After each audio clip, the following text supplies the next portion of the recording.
Hi everyone, and thank you very much for joining. The session is being recorded and will be shared with attendees afterwards. If you have questions, please submit them via the Q&A during the presentation, and we'll review the questions at the end. If you're watching this via the recording and have questions, please email them to info@buzzback.com. I'd like to introduce Silvana Milenkova. Silvana joined Buzzback in 2006 and brings over 10 years of supplier-side market research experience. She has a versatile background conducting both qualitative and quantitative research in a variety of industries and specializes in early stage product development, decision-making, and communication research. Silvana has designed and implemented numerous large-scale, complex international studies, many using our unique projective and enabling techniques. Fluent in 5 languages and an experienced global researcher, she holds a graduate political science degree from Columbia University. Silvana, please go ahead. Thank you, Matthew, and hello, everyone. Thanks for joining us today. Okay, let's talk sustainability and packaging sustainability. I think what we'll do is go a little bit around what it is and why it's important. Most of you probably have already brought your own thoughts and experiences to this today. We'll take a look at how packaging plays a role and why a lot of people put it kind of at the center of some of their initiatives. We'll talk about some success stories, a couple of things of maybe what not to do or maybe consider not doing, as well as what we've learned so far, and it's been a journey for us throughout the years, and what that may mean to you in kind of broader strokes, as well as go over questions, thoughts, and kind of keep the conversation moving forward.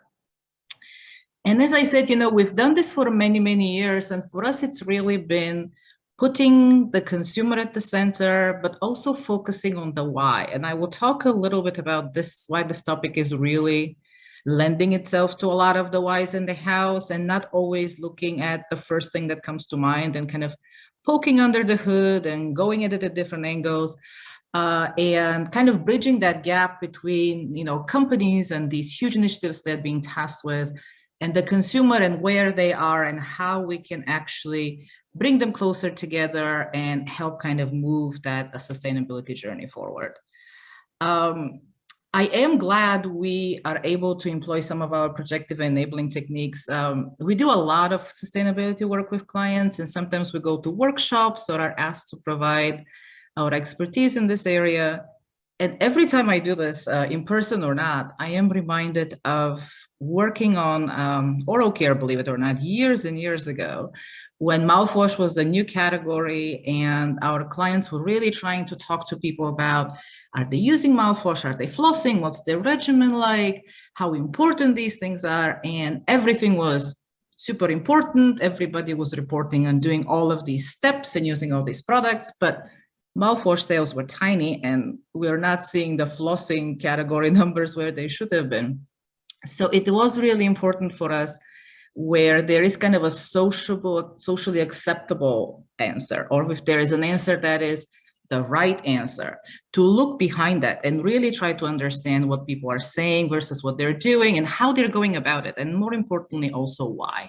So you see, we're looking at this from multiple angles. We're including different types of methodologies and techniques to really understand if they're doing what they're doing, but also where those gaps are, to really help people push forward in their initiatives and be closer to the consumers they're trying to attract and bring along.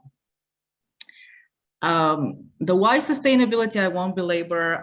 You probably all know why, but it feels like almost every day there is a study on this and how important it is, how people are doing well. This latest one that we have come across is from Ernst & Young, and it talks about kind of the profitability, if you will, of sustainable businesses and how those are pulling ahead of company peers, but also I think the goodwill that sometimes brings from like a consumer perspective, especially in the current times of the COVID and post-COVID and the stress and all of the other things going on in the world. For us, the journey began, we technically say in 2014, although I remember in the mid-2000s, 2007, 8 or 5 or so, working on studies with the biggest US manufacturer of aluminum and trying to figure out what that meant for environmentally friendly initiatives. But sustainability as a topic for us became working with the Rainforest Alliance in 2014. And that was when we were even trying to understand if consumers know of this. Does it even mean anything to them? It didn't. It also was like, how do we communicate about it? What do we tell them? How do we bring them along on this? We knew it would be a big deal. We just didn't know exactly how to bridge that gap. And since then, we've done a lot of work in 2015, 2016 around the dimensions of that, differences across groups and markets and how that may actually play a role. That later evolved into our clean label and plant-based work. And in addition to that, throughout this process, with our own driven research, we're also working with clients on their specific initiatives. So they were looking at specific products or brands they were trying to make more sustainable, different practices, different corporate initiatives, and as well as kind of how packaging and claims play the role. So we have kind of seen it from multiple angles, as you see here, across multiple clients, multiple categories. And as I said, it hasn't always been about packaging. It's been sometimes about claims, about messaging. In other times, it's even been about cohort differences or market differences. And how do we look at this as a global perspective, but still with a local sensitivity in mind, because there's different parts of the world with different considerations and even different levels of involvement and knowledge.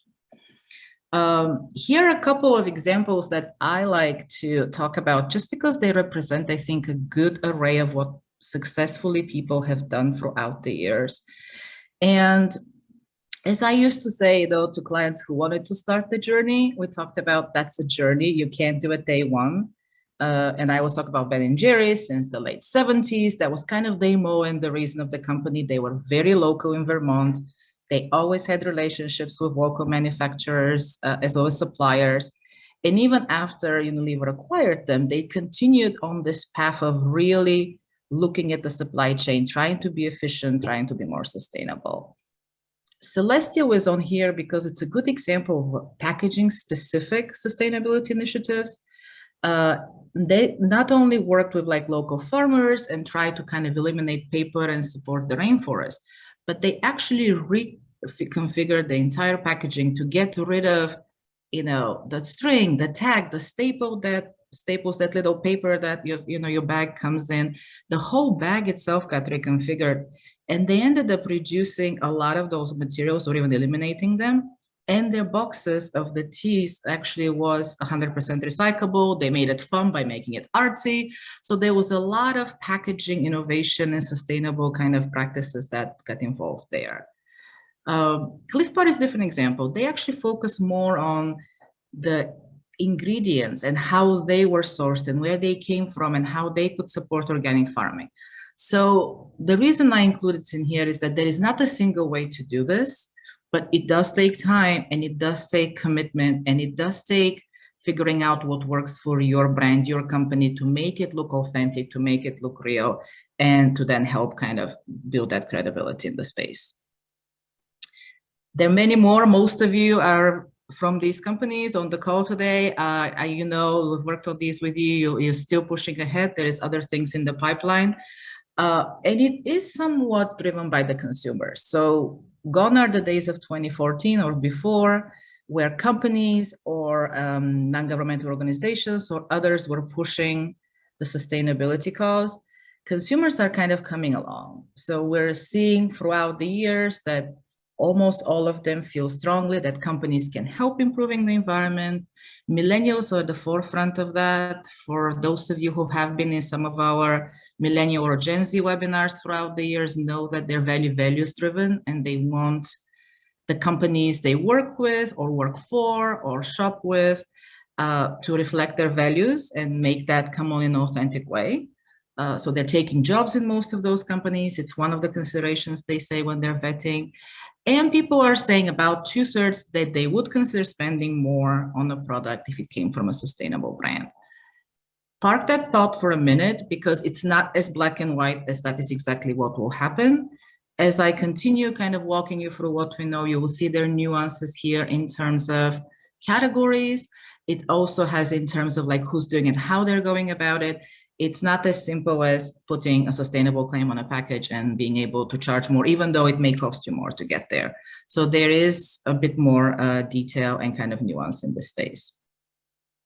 And why packaging? I mean, packaging, does a lot of things, obviously from introducing the product, from holding it, from being an advertising vehicle, but it's also been the one that our clients have kind of put in the forefront in most cases of their sustainability initiatives. In some cases, because it's easy to communicate. In other cases, because it's the first thing you can probably try to affect before you kind of worry about some of the supply chain or manufacturing issues that are harder in some cases to change or evolve. And in other ways, it's the thing that consumers are interacting with. So it is the one thing that they actually can see, can touch, can feel, can understand, and can get communications through that way, and also bring in their own ability to make their part and be a part of it. As I said, we try to look at this from multiple angles. We're not just talking to people and ask them what they're doing, because you only get some of the story that way.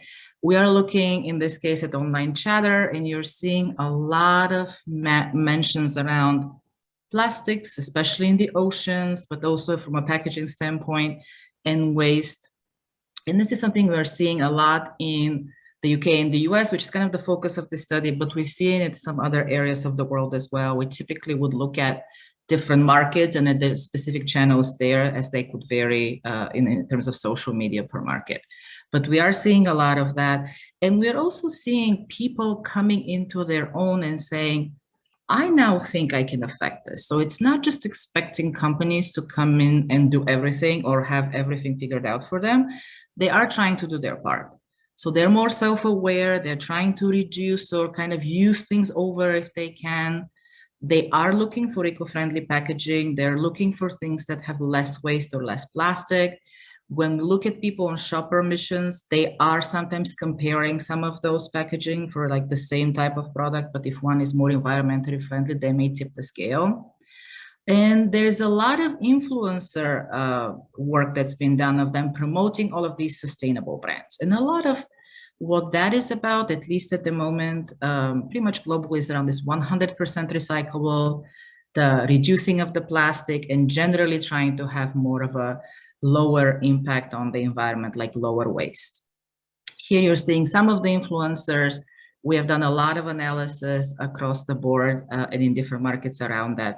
But it is something that we see quite often, and we see a lot of consumers kind of tuning into these as well, in addition to their own personal endeavors. And as I said, packaging is important. We've been doing a lot of this work throughout years now and kind of tracking it and doing it in our own, plus doing other pulse studies. But what I'll talk about today is a little bit of this ongoing work we have, which is with 1,000+ people at the moment.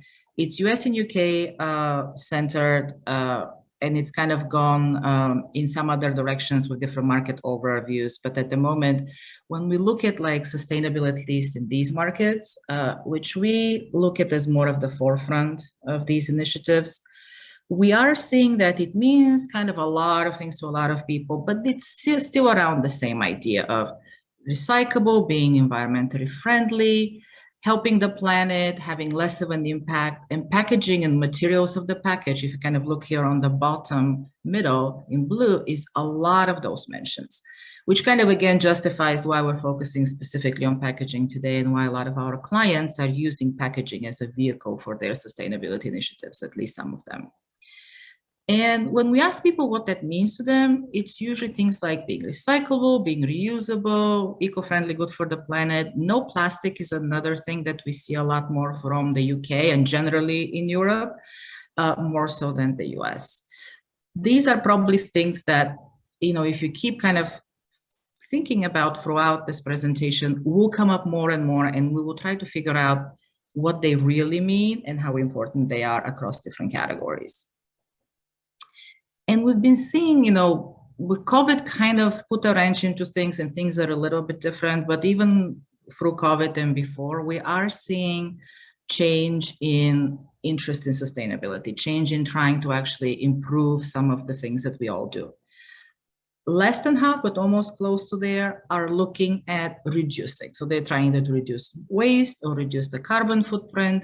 And they're doing that by either recycling more or using less plastic. But we also have like more of an overarching general attitude shifts around, I'm more concerned with societal issues. I'm more concerned with the environment. Every day I hear these things of how, we're at the precipice of no return. I think I can actually do something, and it's not just me waiting for something big to happen. Smaller things can have impact. There's a lot more of that awareness that we're seeing now that we saw, 5, 10, 15 years ago. And they have impact on people's decision making. Many are talking about factoring sustainability. It's not every time, it's not for every category. Sometimes it's easier than others, but they are at least thinking about that. It's in their consideration set. Concern is at all-time high, and they're trying to get involved. And they are looking at sustainable products and packs, and they're saying that, no, they are high quality. They could be high quality products in these packages, and in the package itself could be high quality. I know some of the questions submitted talked about this idea of, can it be luxurious? Can it be premium? It definitely can.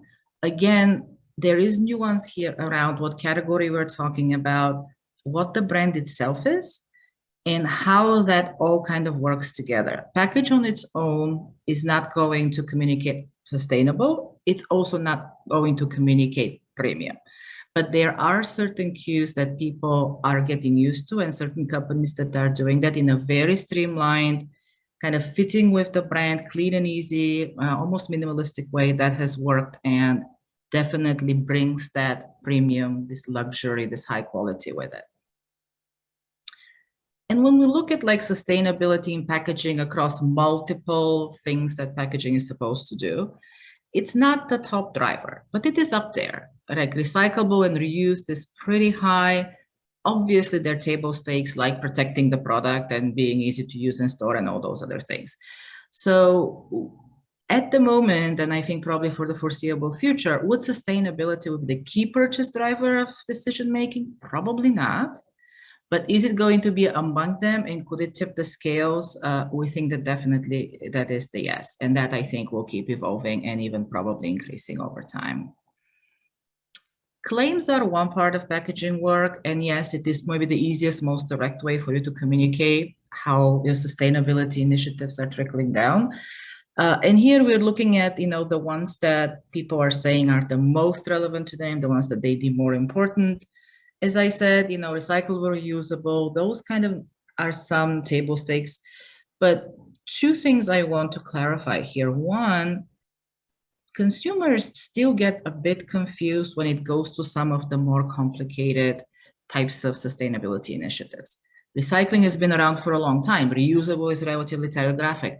So they're going to gravitate towards things they know. That doesn't mean that you only have to live in this space.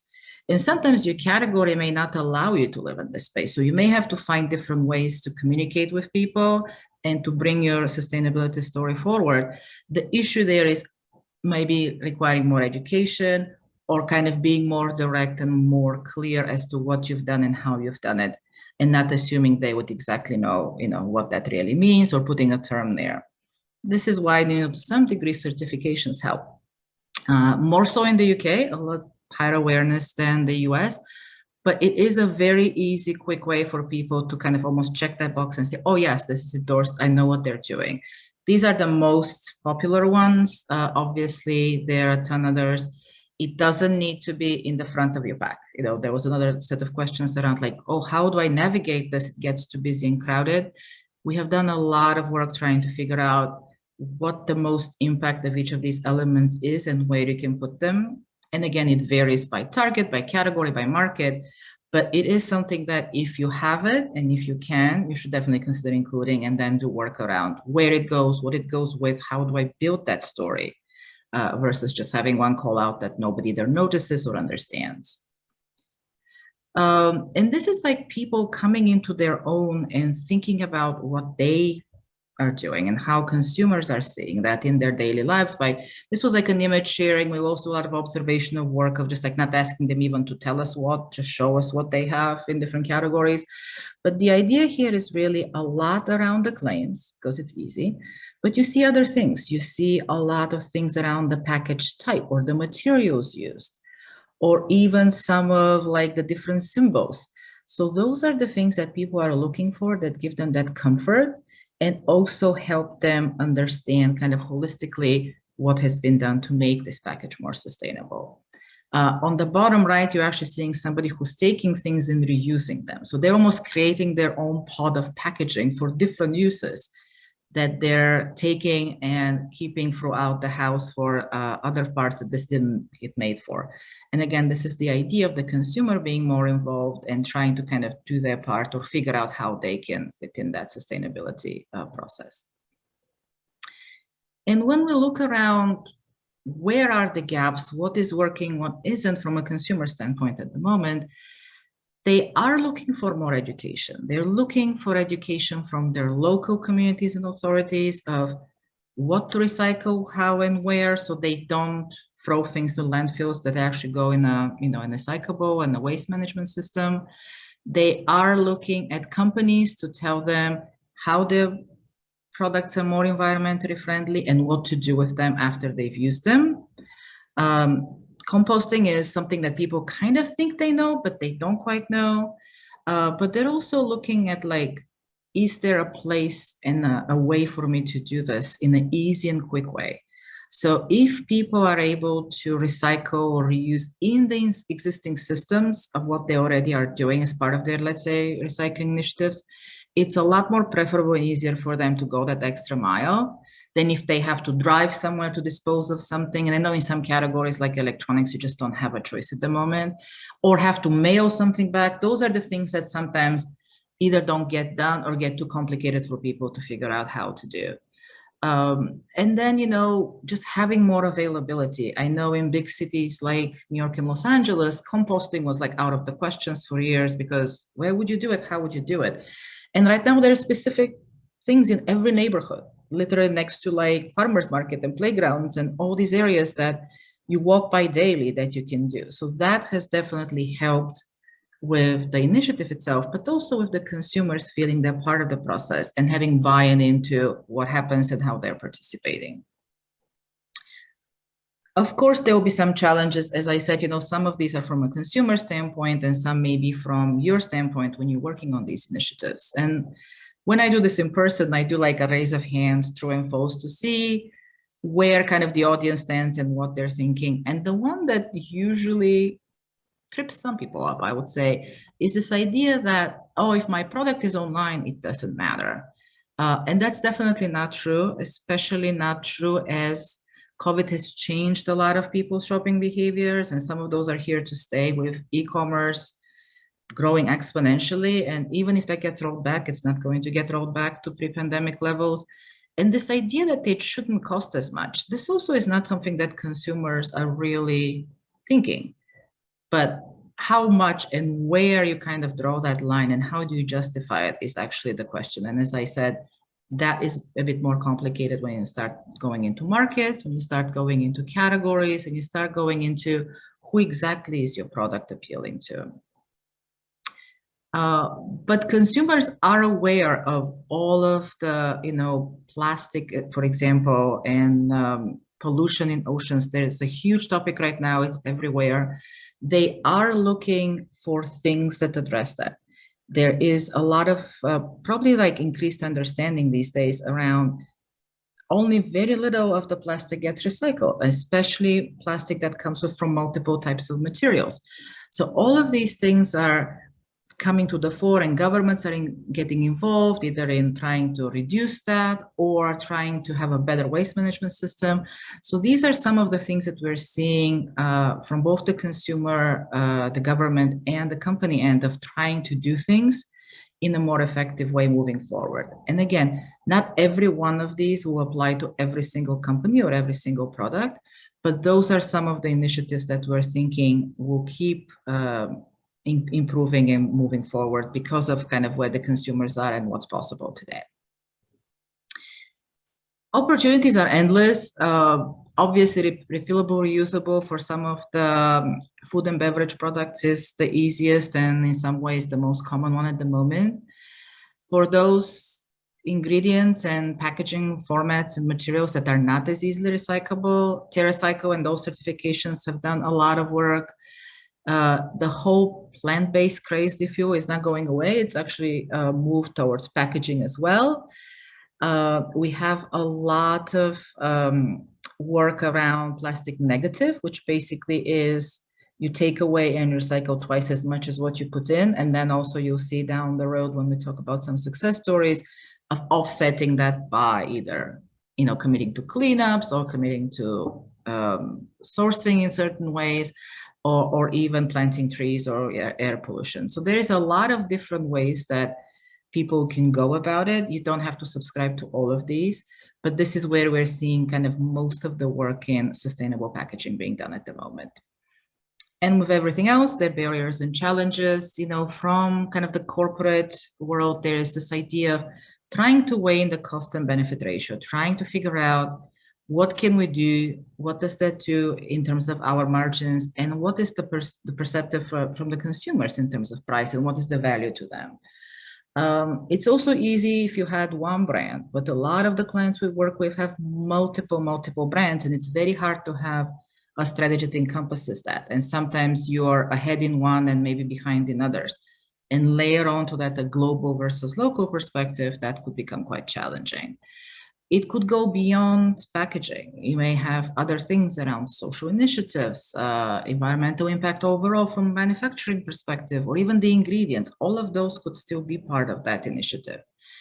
And as I said before, consumers are coming along, but they're not 100% versed with every single opportunity and every single method out there. So how do you bridge that gap? And especially if you're in a category where this is a relatively new, or it's a bit more complicated, you have to figure out how to communicate effectively with them. And from a consumer standpoint, they still are looking for the functional benefits being delivered to them. It still needs to be durable. It still needs to work for them. It still needs to be able to be stored properly. And it still cannot, have a negative value prop. So there still needs to be some reason of how that sustainable packaging comes together and what it means to them and their pockets.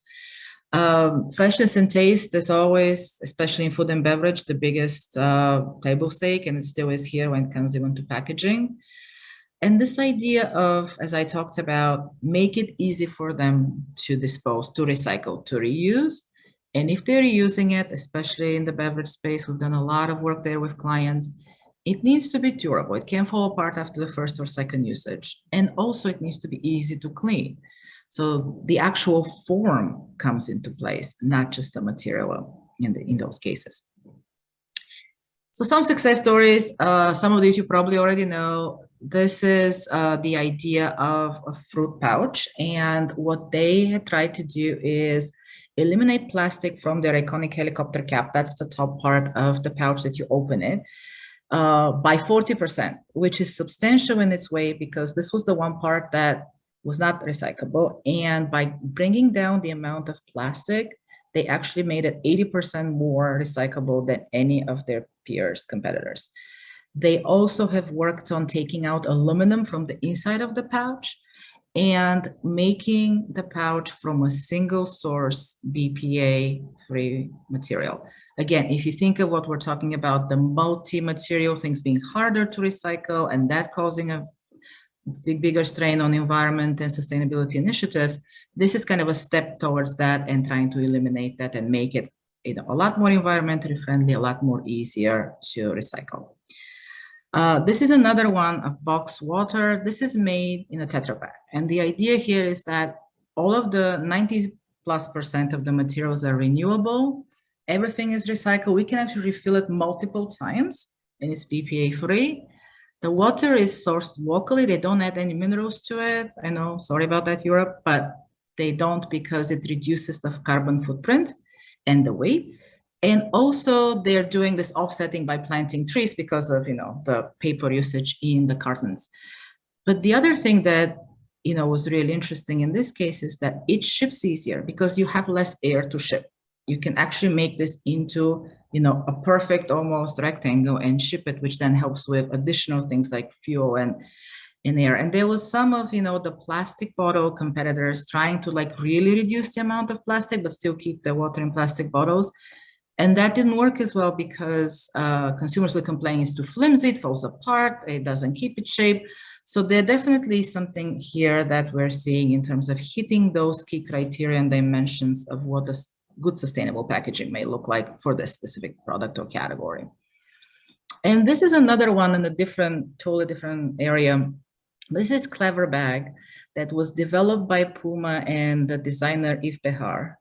And what they did was first they reduced the amount of carton used in the box. So cardboard was reduced by, I think, 65 or 70%. Then they also included this top handle, you kind of maybe not see, but it's the top of the box that eliminates basically a need for another bag. And as they were producing this, they were tracking, and they basically were saving over 8,500 tons of paper a year just by doing it this way, by reducing the cardboard. But they were also saving fuel and energy and water, and obviously not including things they didn't need to include. So again, this was another way of trying to go about packaging as part of a sustainability initiative in different category. Very quickly, what we learned. Well, sustainability is good for business because it's good for the planet. So it does seem people who are doing it and have been doing it credibly for years are getting, the recognitions for it. Certifications do matter. They do help kind of communicate in a quick, efficient way on the pack what, the initiative is. And it's also verified by someone else, which usually gives credibility. Recycling is the most recognized, yes. That will probably change as consumer knowledge evolves. Don't get discouraged if you can't recycle 100% your packaging or your product. Do think of what you could do and how you can communicate that effectively. And people are trying to buy sustainable products. There are still some barriers that exist around, exactly what and where, and durability, and some of the cost of entry things. We had a client who really tried to go and change their packaging and take away aluminum, but that had impacts on the product itself. So obviously that wasn't a viable alternative. We had other clients over the years, weigh out the consumer in beverage business, weighing out it needs to be glass. Well, glass is really heavy. So there was some education that had to happen there for consumers. And right now we're not seeing consumers looking for glass bottles per se in beverages. So that has evolved, but it is a process. And then, yes, COVID has changed things a little bit, maybe pushed them back in a way. People are buying disposable products or single-use products, which is, again, some of the biggest negative impact products on the environment. That is something that, kind of has to be weighed and probably will keep evolving moving forward as maybe we come out of the pandemic and other technologies and ways of creating those products are emerging. What could that mean for you besides what I've already talked about? I mean, you probably all are committed to this in some ways or others. For us, it really comes around doing it from a multi-angle. And what I mean by that is you may have some initiatives you're already working on. You're probably doing checkpoints with consumers and with stakeholders and probably with R&D of what's possible. There is multiple places that this takes place. So one is the visual. So how are we communicating what's inside, and are we still delivering on some of those table stakes? So sometimes we would do research in those areas to try to really push that forward and make sure we're still hitting those. The design itself and what it says and how that actually ladders up to your brand equity is also really important. We need to make sure that is credible, it works for us, and it kind of aligns with all of the other things that our products are. And then you kind of need to touch base again with people on the form or on the usage once they've actually tried it or if you've placed it in front of them before it's even in market, to really make sure that the experience is still aligning, that the usage still is there, that they're doing what they need to do with these products to help them, kind of move to the more sustainable ones. And then, with that comes, the price comment and also the positive halo about the company and the brand as well. So I know we have quite a few questions. I will stop here, Matthew, and I am happy to entertain questions and comments from people.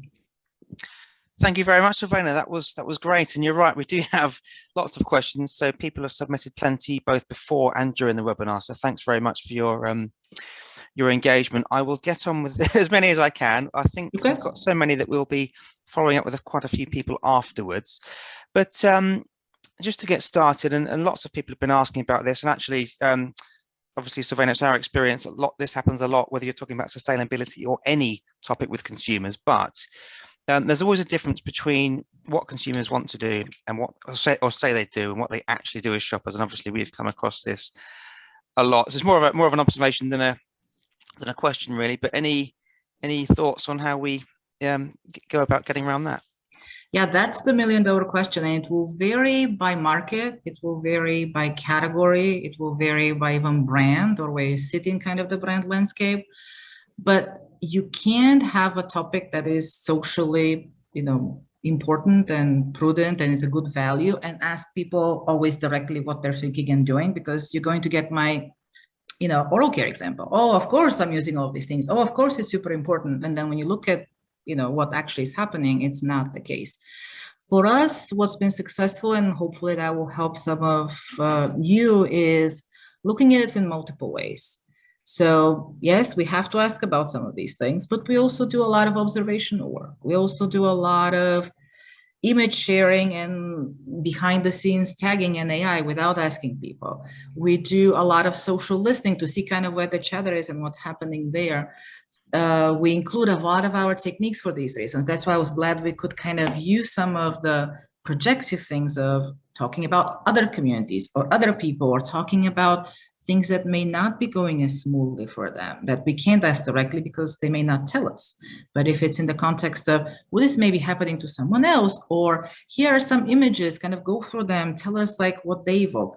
It's a little easier for people to get beyond the acceptable top of mind answer, but to also sometimes talk about either frustrations or disconnects or things that, yeah, I guess I should pay more, but I'm not willing to for this. And the why behind it may be different than what will be for a different product, as well as some of the things around, no, I just won't do it, but I'm not going to tell you. So there is a lot of nuance there. And I think looking at it from a multi-lens and bringing together like the different techniques available to us and having, your audience in mind and your brand and your category in mind will be really important. Thank you. And somebody's asking here, beyond just claims and what you say about your products, how does the material itself convey sustainability? And they've given a couple of examples, for example, more sensory things like the touch and the color. Yeah. So claims are, as I said probably a couple minutes ago, the easiest and the most telegraphic way to do it.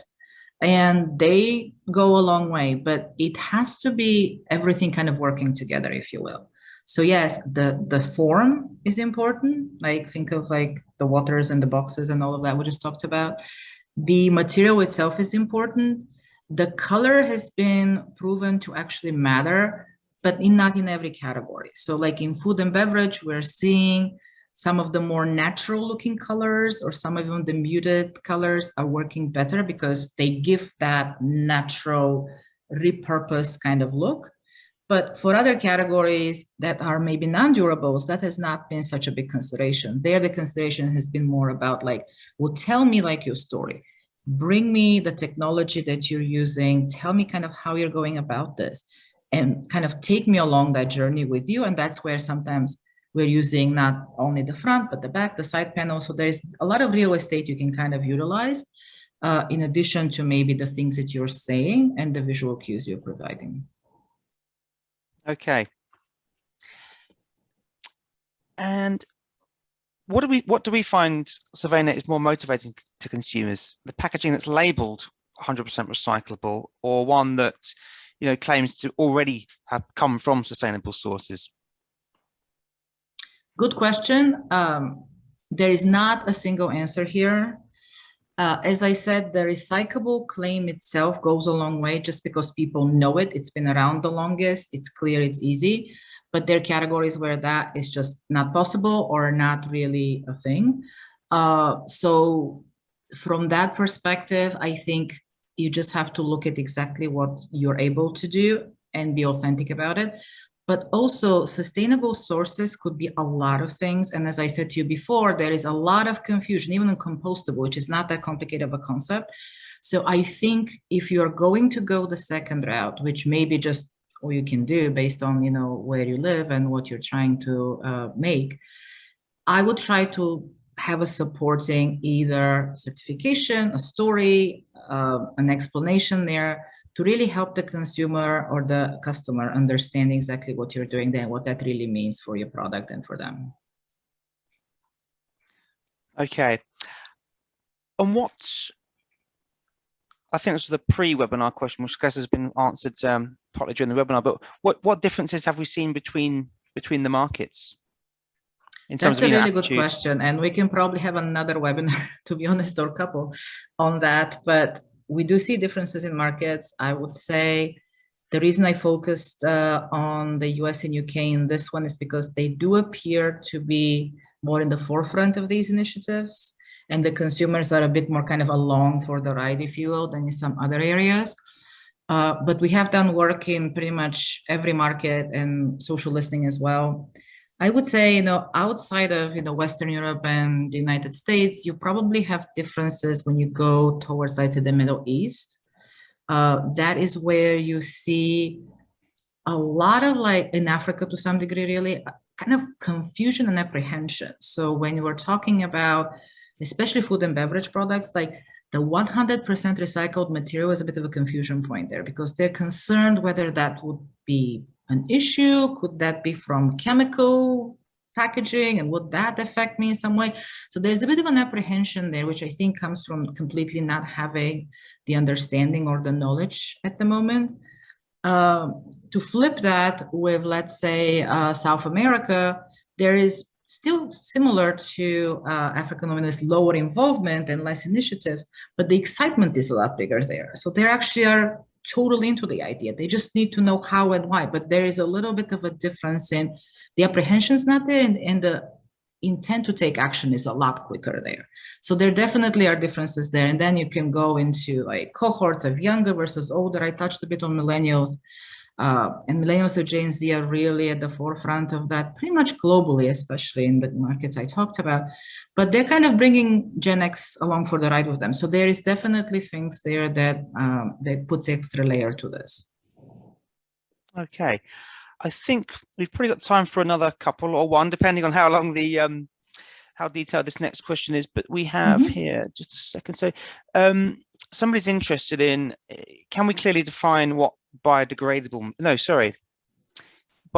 means, and how long should a pack take to break? I guess that's I guess that might be one of those questions that we need to get back, a bit of a granular one there. So I'm going to go to another question. I think that's one that we need to get back to afterwards. Just quickly on that, Matthew. Yeah.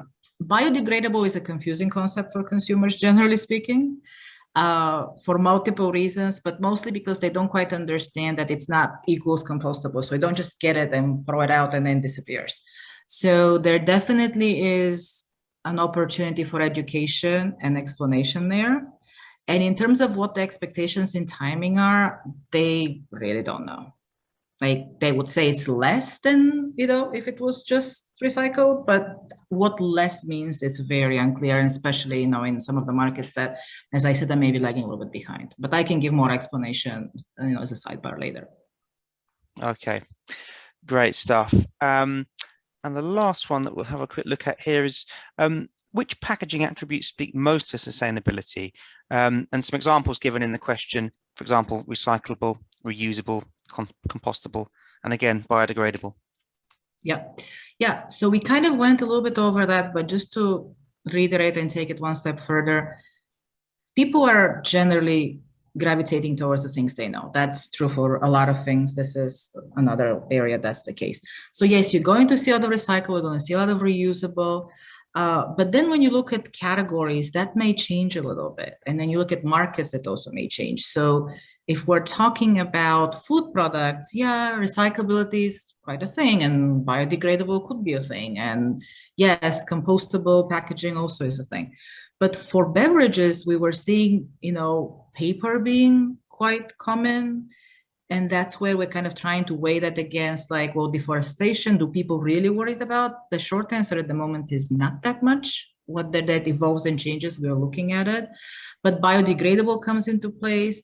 And just like the Tetra Paks and all of that, when it goes to recycled plastic for beverages, for example, that's a bit of a double-edged sword. People are a little concerned about what that really includes and where it's coming from, and how is it 100% or is it some of the materials?